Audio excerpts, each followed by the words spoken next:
l'humanité et Dieu. La marche d'Élie vers le mont d'Horeb, 40 jours. Bien sûr, le jeûne de Jésus après son baptême, avant d'entreprendre la vie publique. Et bien sûr, le 40 jours, les 40 années que le peuple de Dieu passa dans le désert avant d'entrer en terre promise. 40 années, c'est le changement des générations. Ceux qui ont quitté l'Égypte n'étaient pas les mêmes personnes après 40 ans qui sont entrés dans la terre promise. On travaille à peu près combien d'années? 40. Et après 40 ans du travail, on va à la retraite. Et ça change notre vie aussi, n'est-ce pas? Et bien sûr, 40 semaines de la grossesse. Les parents attendent leurs enfants pendant 40 semaines. Et après la naissance, ça change totalement la vie de l'enfant, des parents, particulièrement de la mère, de la famille. Alors, 40 signifie changement, transformation, nouveauté. Dans l'Église catholique, la conversion, la correction. Le mot carême est parfois traité comme synonyme de jeûne. Le carême, le jeûne, le carême. Le carême, ce n'est pas le jeûne, et le jeûne, ce n'est pas le carême. Dimanche du carême. Le dimanche du carême et les solennités, par exemple, le 19 mars, Saint-Joseph, ne sont jamais des jours d'abstinence. Je trouvais cette phrase sur Internet. Bien sûr, le jour d'abstinence, c'est mercredi décembre et le vendredi saint. Le carême, c'est l'ensemble de 40 jours.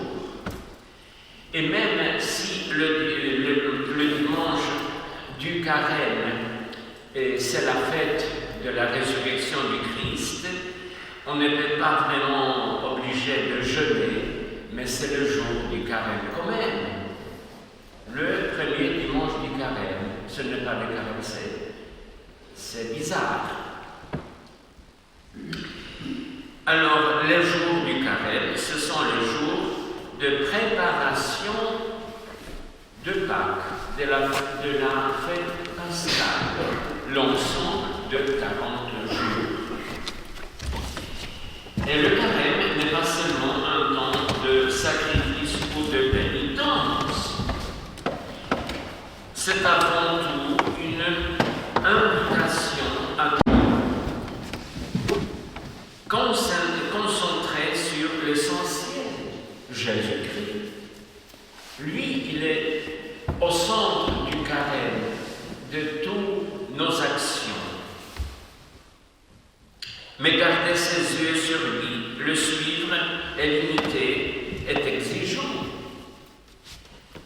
Cela demande de choisir entre la vie d'amour que propose le Christ et non petits égoïsmes. C'est la conversion.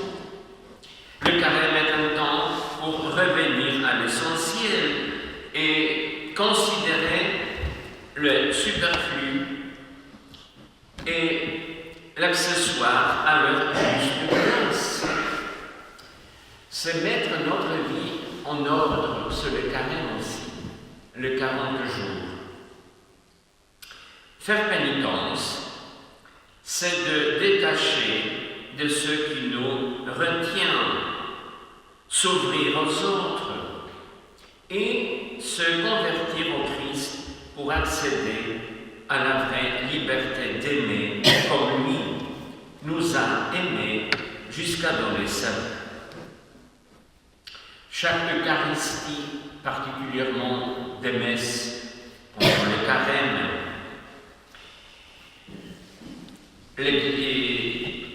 nous donne cette force de s'approcher vers Jésus.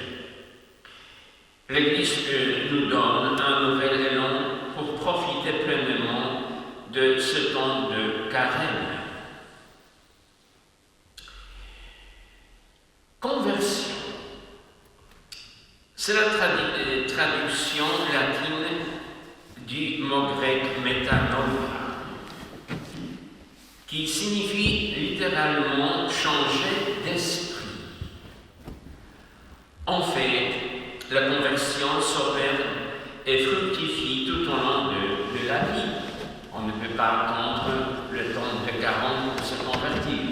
On fait le faire tous les temps, toute l'année. Il ne s'agit pas de souffrir pour souffrir. Ce n'est pas l'intention de l'Église, de Jésus, pour nous devons souffrir pendant 40 jours. Il s'agit d'ajuster sa vie à l'Évangile. Non pour faire plaisir à Dieu, par peur de représailles, mais pour vivre heureux dans un meilleur accomplissement de la volonté divine. Dans notre vie, la motivation est très importante. Et la motivation du carême, c'est l'amour. Jésus a donné sa vie sur la croix par amour. Il nous a souffert par amour, par la souffrance.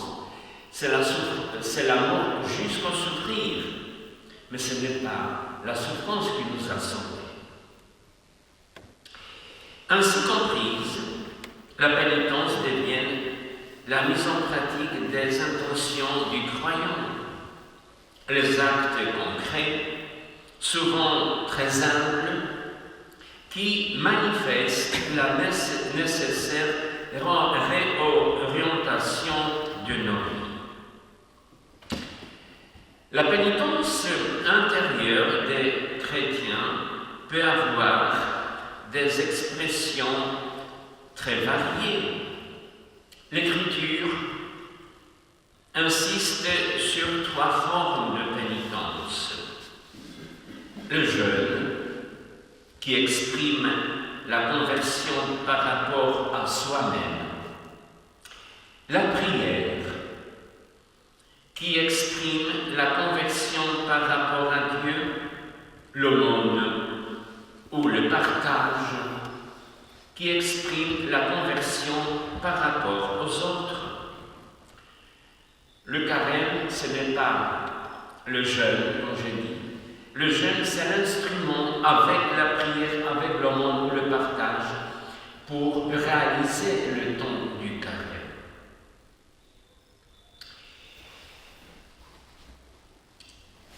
Comment jeûner? J'aimerais vous donner mon exemple personnel. Pendant le carême, je limite mes achats, les provisions. J'essaie de préparer des repas avec ceux que j'ai dans le garde-manger. J'ai mis sur la table tous les conserves, les pâtes, le riz, les pots, pour les classer, et j'utilise ce que j'en ai à la cuisine pour vivre, pour manger pendant le carême. Et alors, les conserves, les pâtes, le riz, les pots diminuent progressivement. C'est ma forme de jeûner. Je fais de la place pour nos produits après la fin du carême. Voilà, l'ancien sont utilisés et la place pour nouveau est préparée. Et spirituellement, nous pouvons nous débarrasser des vieilles habitudes et des mauvaises coutumes. C'est un inventaire spirituel, nettoyage spirituel, respiration profonde. Le carême, c'est la chance pour nous de nous changer intérieurement et extérieurement, s'il faut.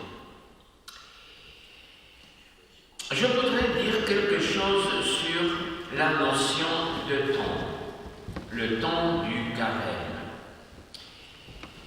La philosophie grecque a trois compréhensions du temps. Chronos, c'est le temps compris comme continuité, le temps objectif. On peut le présenter comme la ligne droite, la chronologie de choses qui arrivent l'une après l'autre. Chronos, kairos. C'est celui-ci, le bon moment, le temps subjectif, la section d'une ligne droite. C'est le temps limité. Par exemple, ma vie, je suis né et je vais mourir. Et c'est le kairos, c'est mon temps personnel. Chronos, le temps universel. Il y a un troisième, très intéressant, aion, désigner le temps cyclique. Il peut être présenté sous la forme d'une spirale ascendante. Jour et nuit, ça répète, jour et nuit. Le cycle de la Lune, 4 semaines, 4 saisons de l'année, le printemps, l'été, l'automne, l'hiver, etc. Chaque année, nous célébrons des anniversaires, par exemple, chaque année.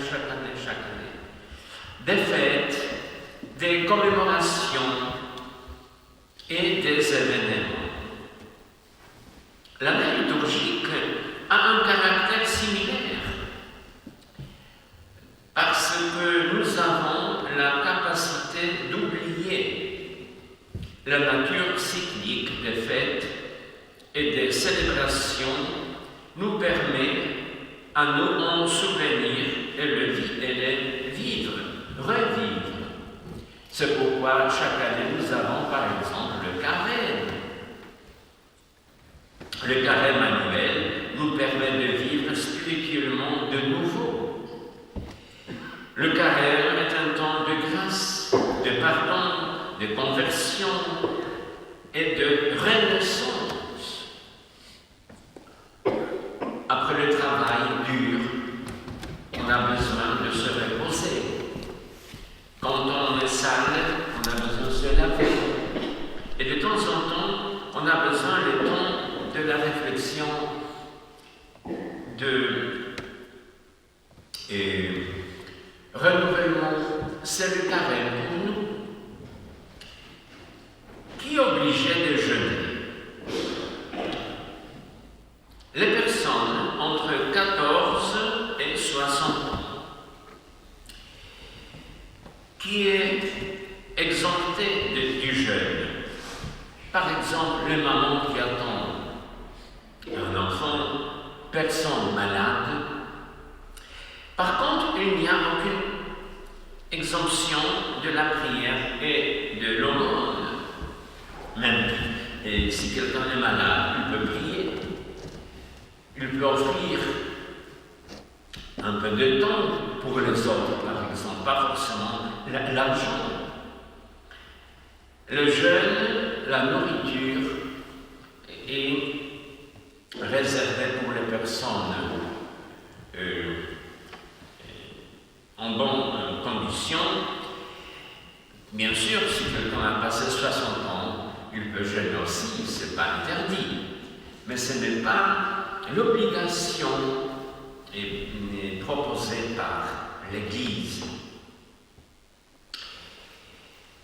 Et regardez que le carême est le temps entre les amants de cendre et les rameaux verts.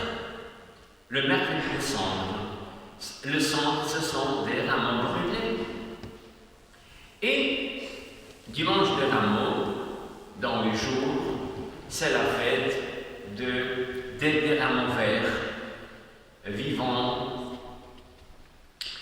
Le temps des carême est aussi l'ultime étape avant le baptême des adultes, des jeunes et des enfants. Le carême, c'est le temps personnel, mais c'est le temps de l'Église universelle. Et durant le carême, le temps du carême, les catéchumènes vont vivre les scrutins. Cette année, c'était le 3, le 10 et le 17 mars, en lien avec les évangiles de Saint Jean, la rencontre de Jésus et de la Samaritaine au puits de Jacob, la guérison de l'aveugle né de la piscine de Siloé à Jérusalem et la résurrection de Lazare à Béthanie. 3 thèmes, 3 images qui représentent le changement et qui représentent ce que Carême propose pour les catéchumènes, changer leur vie, s'attacher au Christ. Et les catéchumènes, ils auront été accueillis par notre évêque Pascal dans la cathédrale de Saint-Pierre à Poitiers lors de la messe de l'appel décisif. Ils vont vivre avec la communauté qui les a vus s'éveiller à la foi du Christ. 3 étapes où ils vont librement discerner s'ils vont attacher au Christ ressuscité pour toute leur existence. Ça veut dire le carême, ce n'est pas que la nourriture, que la prière, que le partage, mais aussi la préparation de la nouvelle génération des chrétiens, des catéchumènes. Le carême est un temps de désert pour retrouver la soif et la faim, très souvent oubliées, pour retrouver la saveur de vivre et entendre à nouveau, comme un écho lointain, l'appel de Dieu, enfoui sous le vacarme permanent des sollicitations. Il est un recentrement pour mieux s'ouvrir à la beauté du monde,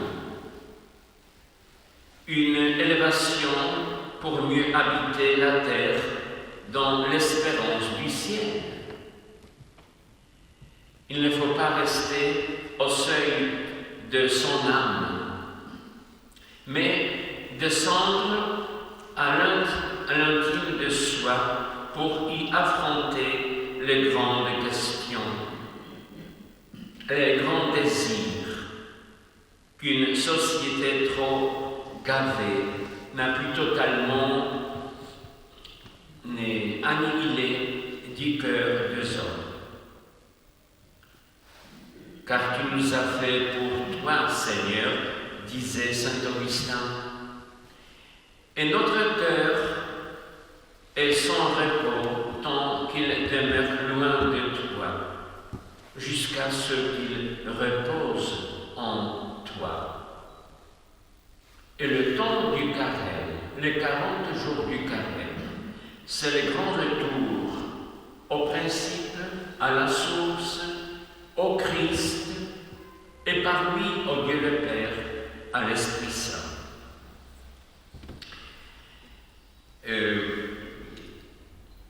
Ce que je vous ai préparé, un petit peu, avez-vous des questions à propos du carême?